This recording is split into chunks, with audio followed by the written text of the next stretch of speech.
Good day everyone. I am Fauzi Pulagan. I am from BSCD2B. I am here to discuss Voyage in Japan. Life and work of Dr. Jose P. Rizal, Chapter 13, Rizal in Japan. One of the happiest interludes in the life of Rizal was his visit to the delightful land of cherry blossom for 1 month and a half. He was enchanted by the natural beauties of Japan. The charming borders of the Japanese people in the featured shrine. Moreover, he fell in love with the Japanese beauty of Seisan, whose loveliness infused joy and romance in his sorrowing heart. Fate. However, cut short his happy days in Japan, he had to sacrifice his own happiness to carry on work of the redemption of his oppressed people.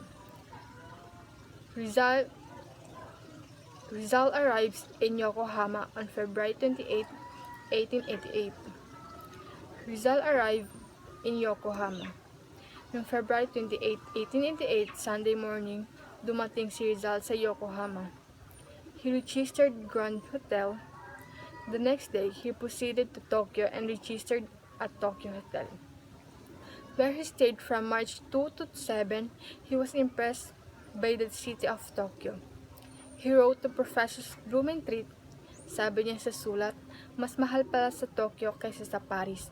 Ang mga pader nila ay ginawa at itinayo sa makaluman na paraan at mga lansangan ay malaki at malawak. Ito ang sabi ni Rizal sa sulat kay Professor Blumentritt.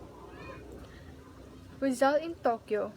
After Rizal's arrived in Tokyo, he was visited at his hotel by Juan Perez Caballero, the Secretary of the Spanish Legation. Si Juan Perez Caballero ay sekretary ng Spanish Legation ay bumisita kay Rizal sa kanyang hotel at inanyayahan na tumira sa Spanish Legation sa Japan at tinanggap ni Rizal ang pag-anyayaya ng dalawang kasunduan. Una, sarili niyang pera ang gagastusin sa araw-araw na gawain at pagkain. At ang pangalawa, wala siyang itatago sa mga Espanyol. On March 7, Rizal checked out of Tokyo Hotel and lived at the Spanish Legation. He and Perez Caballero became good friends. In a letter to Blumentritt, he described this Spanish diplomat as a young, fine, excellent writer and an able diplomat who had traveled much. Dinescribe ni Rizal si Blumentritt bilang isang batang-bata at magaling na manunulat at may kakayahang maglakbay saan man ito magpunta. Nung nilisan ni Rizal ang Tokyo Hotel at nanirahan sa Spanish Legation, nagustuhan ni Rizal ang Japan at ang mga bagay na nakakapagpamanga sa kanya ay ang una, kagandahan ng Japan, ang mga bulaklak at mga bundok, mga kasada at mga tanawin. Ikalawa, ang kalinisan at kagandahan asal at industriya ng mga Japanese. Ikatlo, kaakit-akit na damit at simpleng pag-aalaga ng mga kababaihang Japanese. Ikaapat, halos walang mga mandurugas. Ang mga bahay daw doon, palaging bukas mapaaraw man o gabi. Sa kwarto daw ng mga hotel ay ligtas daw mag-iwan ng pera sa loob nito. At ang ikalima, ang mga pulubi ay bihira lang daw makita sa lungsod. At ang kalye daw doon ay di tulad sa Manila at sa iba pang mga lugar. During his first day in Tokyo, the soul was embarrassed because he did not know the Japanese language. Nung una daw ni Rizal sa Tokyo ay nahirapang makipag-usap ito sa mga Japanese. Si Rizal ay pinagtatawanan daw dahil sa kanyang pananalita. Ang iba naman ay pinagkakamalan si Rizal na isang Japanese, ngunit wala naman siyang kakayahang magsalita sa wikang Hapon. At ang dahil rito, sinimulan na ni Rizal na pag-aralan ng wika ng Hapon. Nakalipas ang ilang araw, natutunan niya ito. Natutunan niya ang kabuki or Japanese drama at judo o Japanese art of self-defense. At nung natapos na niyang pag-aralan ang lahat, bumisita siya sa Meguro, Nikko, Hakone, Miyanoshita in the charming villages Rizal and the Tokyo musician. One cold afternoon. In March 1888, Rizal was promenading in a street of Tokyo near a park. It was a beautiful spring afternoon. There were many people at the park. As he approached the park, Rizal heard the Tokyo band playing a classical work of Strauss. He was impressed with the super performance of the Western music staff. It doesn't interrupt attention. The band stopped playing. The musician descended from the band,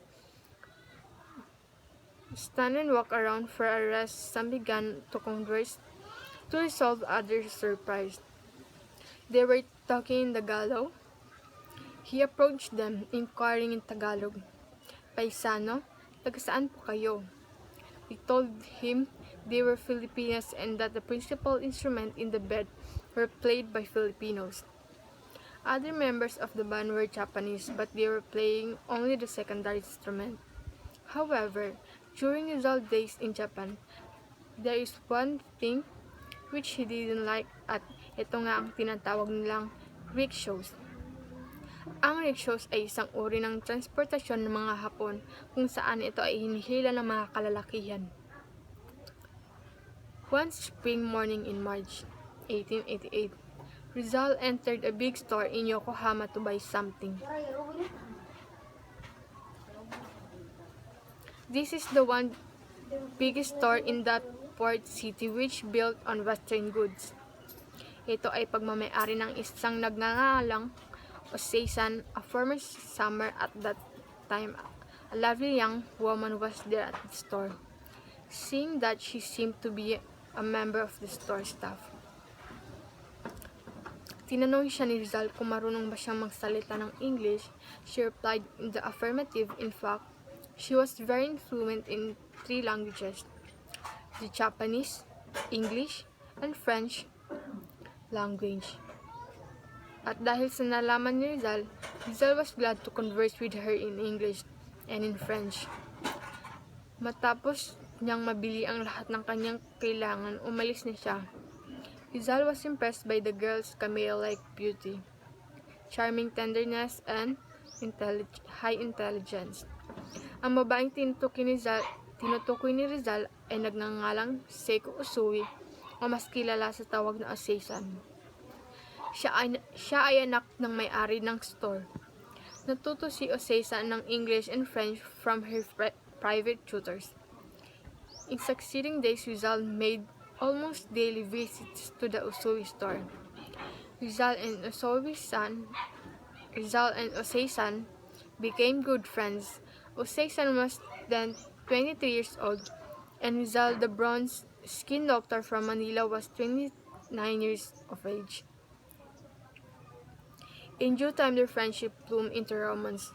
The sweet scented cherry blossom, the palm soap breezes, and romantic atmosphere of the springtime contributed to Abel's relationship. Oseisan loved Rizal with all her heart. Her love was reciprocated by the latter. Because Rizal, lonely and homesick in a foreign land, Rizal succumbed to the siren call of romance. Huy! Grabe naman yan.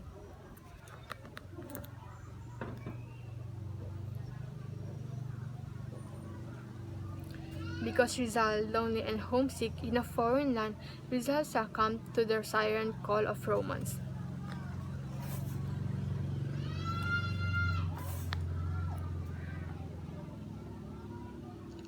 He was but human, and though that God with emotions that respond normally to feminine charm and beauty. Rizal and Oseisan spent a happy month visiting old temples and art galleries, walking along the cool meadows in the moonlight, sipping tea in quaint country tea houses, and conversing beneath the lantern-laden branches of cypress trees. Oseisan was more than a hero's sweetheart. Being an artist and linguist, she taught Rizal the art of Japanese painting and improved his knowledge of Japanese language and literature. Rizal and Oseisan are both theater addicts. They attended several kabuki plays such as Sendai Hagi, Manchiro Nakahama, and Chushingura. Rizal was deeply moved by the chivalrous spirit of Amagawaya, a hero of the play Chushingura, so that he painted a scene depicting his heroic death to save the life of the Lord. Ang kagandahan ni Oseisan ang halos bumihag kay Rizal na manatiling manirahan sa Japan at tanggapin ang hanap buhay na inaalok ng mga ligasyong Espanyol sa Tokyo. Ngunit mas pinili ni Rizal na paglingkuran ang ating bayang Pilipinas kaysa pakasalan si Oseisan. Rizal's great love for Oseisan is attested by the hero's diary with this tenderly tragic entry in his own diary. Rizal made farewell to lovely Oseisan. In Sayonara, Japan on April 18, Rizal boarded the Belching, an English steamer at Yokohama bound for the United States. He left Japan with a heavy heart for he would not see Oseisan anymore. One of Rizal's fellow passengers was Duchess Hero. Siya isang Japanese newspaperman na nakulong ng 2 beses dahil sa pagsulat niya ng articles against the government. He did not know any foreign language so that he could not talk with other passengers. Rizal and Suhiro were advocates of freedom. Magkapatid silang dalawa sa diwa dahil pareho silang makabayan, kaaway ng kawalan sa katarungan. Pareho din silang nagmamahal sa kapayapaan at ginagamit ang kanilang panunulat bilang armas sa pakikipaglaban para sa kapakanan ng kanilang kababayan. At dahil dito, silang dalawa naging magkaibigan. Suhiro on Rizal and Rizal, Suhiro admired Rizal for his kindness and genius. It was Rizal who taught him the Western way. Like Rizal, Suhiro kept a diary of his struggles. Noong May 20, 1889, he mentioned how he made farewell to Rizal in London sa kanyang diary. He was leaving London to sail back to Japan via France. He published his book entitled This Traveler, in which he mentioned of his travel with Dr. Jose Rizal from Yokohama to London via America.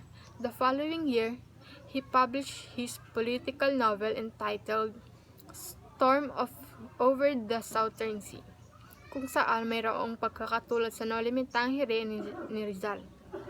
The hero was named Takayama, which was Ibarra in the Noli. After Rizal's execution on December 30, 1896, which Suhiro mourned deeply, he became prominent in Japan's journalistic and political circles. He grew rich as editor of Shoya Shimbun, and later he became a member of the Japanese parliament. A missing incident during Pacific crossing, Rizal had a wonderful trip to the United States. Nakita at nakilala ni Rizal dito si Mrs. Emma Jackson, kasama ang kanyang mga anak. Isa sa anak ni Mrs. Jackson na lalaki ang lumapit kay Rizal. He asked, "Do you know a man in Manila named Risha?" He wrote a novel entitled Noli, at sinagot naman ito ni Rizal, "Yes, I am Risha." And because of what he discovered, the boy was delighted and told her mother about his discovery.